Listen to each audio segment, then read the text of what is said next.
Hello दोस्तों। अगर आज के एपिसोड के थंबनेल को देखकर आपके दिमाग में यह ख्याल आया कि ओह, ये तो मैं हूं, तो शायद आप बर्नआउट नहीं, आइडेंटिटी फटीग फेस कर रहे हो। Welcome to Mindful Yours. ये स्पेस एडवाइस देने के लिए नहीं है, ये स्पेस अनकंफर्टेबल क्लैरिटी के लिए है। आज हम बर्नआउट की बात करेंगे, लेकिन स्ट्रेस मैनेजमेंट के एंगल से नहीं। इसमें कोई मेडिटेशन टिप्स नहीं, ना कोई टाइम मैनेजमेंट के हैक्स हैं। आज का सवाल बहुत सिंपल है, स्मार्ट लोग जल्दी बर्नआउट क्यों हो जाते हैं? और उससे भी ज्यादा डेंजरस सवाल, क्या आप थक गए हो या आप एफिशिएंटली यूज हो रहे हो? हाई परफॉर्मेंस का एक पैटर्न होता है, वो कंप्लेन नहीं करते, वो सिर्फ डिलीवर करते हैं और सिस्टम उन्हें सबसे पहले नोटिस करता है।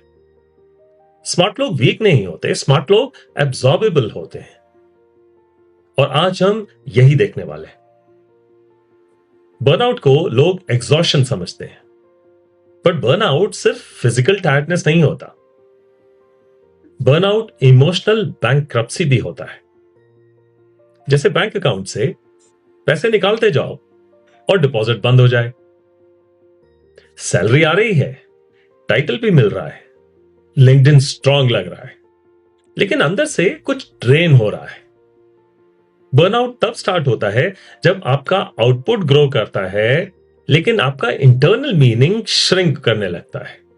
आप काम तो करते हो, रिजल्ट मिलता है, वैलिडेशन भी मिलती है, फिर एक दिन आप अपने से पूछते हो, मैं ये सब क्यों कर रहा हूं? ये बर्नआउट का फर्स्ट सिग्नल है, नॉट फटीग, आइडेंटिटी फ्रैक्चर। एक रूल है जो कोई ओपनली नहीं बोलता, load always flows to competence. जहां स्ट्रेंथ है वहीं प्रेशर शिफ्ट होता है। आप फास्ट हो और काम मिलेगा, आप रिलायबल हो, टीम का लोड भी आप ही के पास, आप इमोशनली स्टेबल हो, कॉन्फ्लिक्ट भी आप हैंडल करो। ग्रेजुअली आप एक इनविजिबल कॉन्ट्रैक्ट साइन कर देते हो, मैं हैंडल कर लूंगा, और दुनिया बिलीव कर लेती है। प्रॉब्लम ये नहीं है कि आप कैपेबल हो, प्रॉब्लम यह है कि आपने अपनी वैल्यू को आउटपुट से जोड़ दिया। एक इक्वेशन बन जाती है, your performance is equal to your worth. और जब परफॉर्मेंस ड्रॉप होती है, आइडेंटिटी हिल जाती है। ये वैसे ही है जैसे कोई इंसान सिर्फ अपनी बॉडी पर बहुत नाज करे, एक इंजरी आए और वो मेंटली कोलैप्स हो जाए। बर्नआउट फिजिकल नहीं होता, बर्नआउट आइडेंटिटी का क्रैक होना होता है। चलिए एक पैटर्न देखते हैं। स्टेप 1, आपको कुछ काम मिलता है और आप अच्छा परफॉर्म करते हो। स्टेप 2, आपको एप्रिसिएशन मिलता है उस काम के लिए। स्टेप 3, आप इंटरनली कंक्लूड करते हो, मैं वैल्यूएबल हूं क्योंकि मैं डिलीवर करता हूं। इसके बाद फिर स्टेप 1, यानी आपको और काम मिलता है और आप और अच्छा परफॉर्म करते हो। यहीं से एक डेंजरस लूप स्टार्ट होता है। Baseline increase, expectation permanent, praise just temporary. आप एक हैमस्टर व्हील पर चढ़ जाते हो, running faster and faster without any clear destination. Burnout fuel खत्म होना नहीं होता, बर्नआउट डायरेक्शन लूज करना होता है। आप बिजी हो, आप विजिबल हो, आप प्रोग्रेसिंग हो, लेकिन इंटरनली एक आवाज धीरे धीरे लाउडर होती जाती है, इज दिस इवन माइन? ये आवाज इग्नोर करते करते एक दिन आपका सिस्टम क्रैश हो जाता है और फिर लोग कहते हैं, he just burned out. नहीं, he slowly outsourced himself. लोग कहते हैं बाउंड्री सेट करो, वीकेंड ऑफ ले लो, सेल्फ केयर करो, लेकिन अगर आपका इंटरनल रिवॉर्ड सेंटर सिर्फ बिजी होने से एक्टिवेट होता है, तो आप खुद ही अपना ओवरयूज डिजाइन कर रहे हो, है कि नहीं? ये एक शुगर एडिक्शन जैसा है।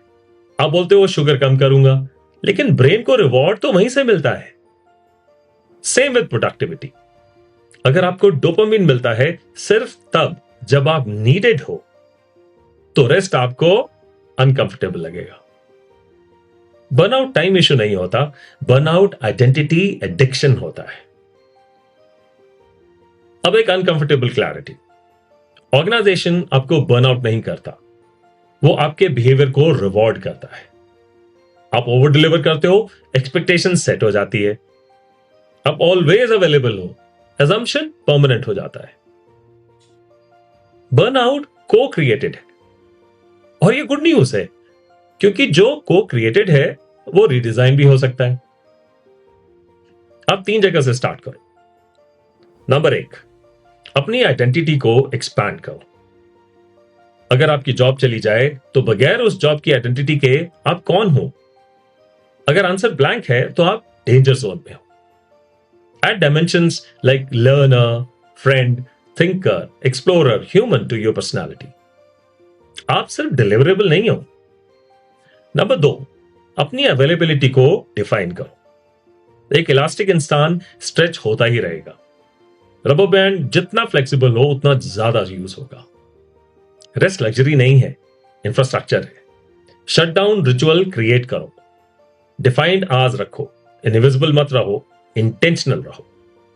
और नंबर 3, सक्सेस को रीडिफाइन करो। Ask yourself, can I sustain this pace for 5 years without resentment? अगर आंसर नो है तो यह ग्रोथ नहीं है, यह डिलेड कोलैप्स है। फास्ट ग्रोथ जो आपको हॉलो करे वो सक्सेस नहीं होता, वो बर्नआउट पाइपलाइन है। स्मार्ट लोग जल्दी बर्नआउट होते हैं क्योंकि उन्होंने कभी सिस्टम को क्वेश्चन ही नहीं किया होता। उन्होंने सिर्फ अपनी कैपेसिटी इंक्रीज की सिस्टम के डिमांड के मुताबिक। कैपेसिटी बढ़ाना आसान है, स्ट्रक्चर डिजाइन करना मैच्योरिटी है। आप पावरफुल हो सकते हो और फिर भी मिसयूज्ड हो सकते हो। डिफरेंस इंटेंशन का नहीं, आर्किटेक्चर का है। अगर आप अर्ली करियर में हो और आपको लगता है आप ऑलरेडी थक गए हो, तो यह मत पूछो मेरे अंदर क्या प्रॉब्लम है। यह पूछो, क्या मैं अपनी स्ट्रेंथ के चक्कर में अपना स्ट्रक्चर डिजाइन करना भूल गया हूं? स्मार्ट लोग वीक नहीं होते, वो बस इतने कैपेबल होते हैं कि दुनिया उन्हें ओवर यूज कर देती है, और कभी कभी वो खुद भी। This is mindfully yours. अगले एपिसोड में हम रिलेशनशिप्स को देखेंगे, क्योंकि बर्नआउट सिर्फ ऑफिस का कॉन्सेप्ट नहीं है। जहां आइडेंटिटी ट्रांजैक्शनल हो जाए वहां एग्जॉशन इनएविटेबल है। See you in the next episode. जय हिंद।